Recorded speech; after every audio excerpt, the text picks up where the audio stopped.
Lewis Hamilton has undergone heavy testing of Ferrari machinery throughout the past couple of days. However, it didn't go without problems for the seven-time world champion.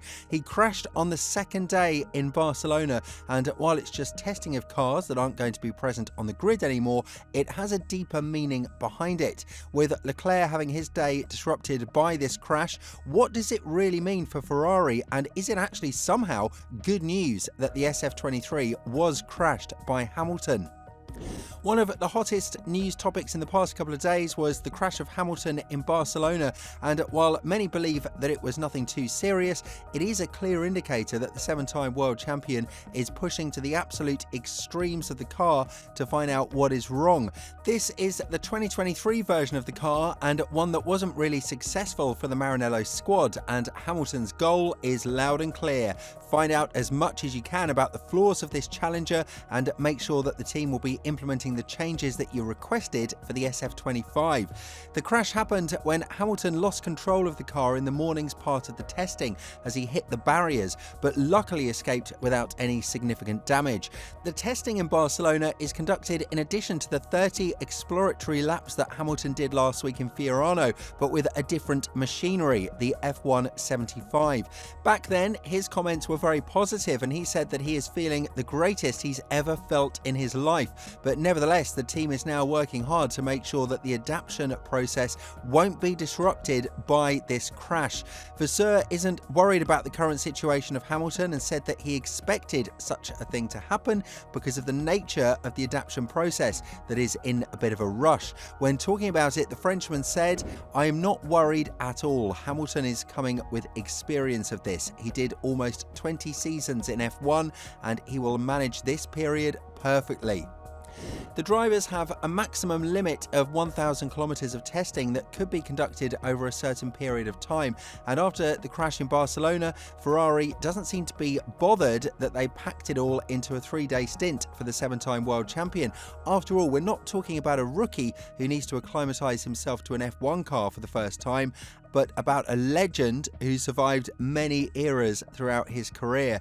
The weather wasn't a big problem for the crash that was caused by Hamilton, but nevertheless, the seven-time world champion is now looking forward to the next stint, which is testing the 2024 Challenger in a stint that would have a run plan defined by Pirelli.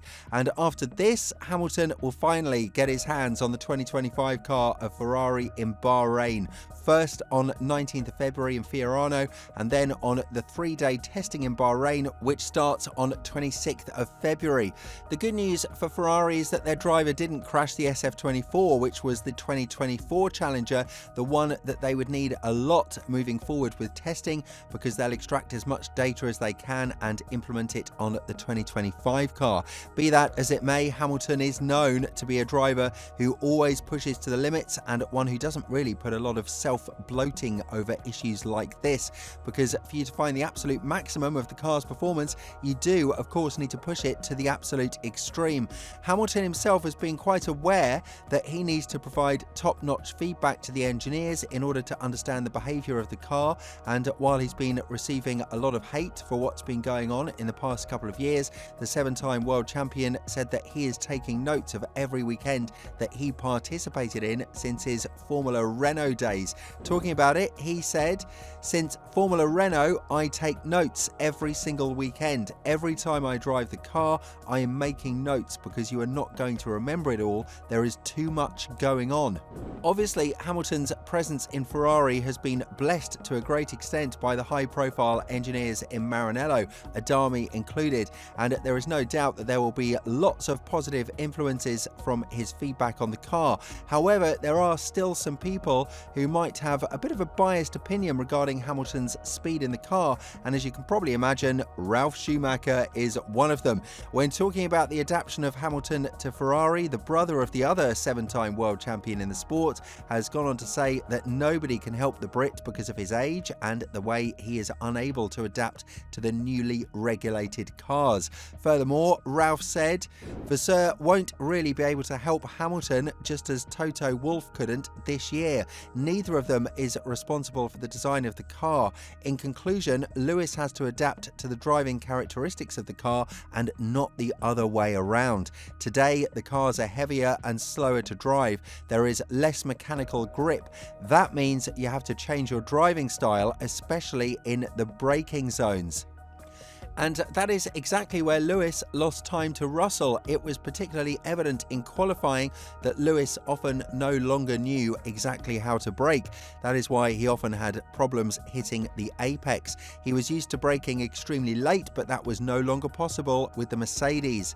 Hamilton is getting adjusted to the car and the fact that he required changes to the challenges he is going to drive during testing, as well as the one he'll participate in 2025, such as the cockpit and the pedal position, goes to show that he is fully committed to winning the championship in the first chance possible. Of course, it's easier for him to get across the red line of the maximum that the car allows because he is not familiar with the boundaries of the SF23 like Leclerc, but nevertheless, it's not something that should be discouraging Ferrari in the long term. Quite the contrary, in fact, it should encourage them that Hamilton is looking like his old self. And while we can't compare the heaviness of this crash and the one Antonelli had in Monza during FP1 in 2024, driving the W15, they have the same nature, trying to learn the absolute limits of the car. It is a risk that the team knew they were taking because they wanted to rush Hamilton's adaptation process to the absolute maximum.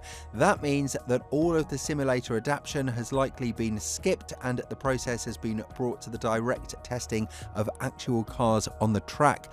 It was to be expected given the fact that Hamilton is not really a big fan of the simulator work, and furthermore, he wasn't released earlier from Mercedes to do the tyre test with the SF24 in Abu Dhabi, which would have been highly beneficial for the 7-time world champion to do. Still, the crash disrupted Leclerc's testing, and while the team isn't missing too much out on this data because he's been providing it for 1 full year, they do need everything they can get from this version of the car in order to find a hidden jack in the sleeve for the upcoming season.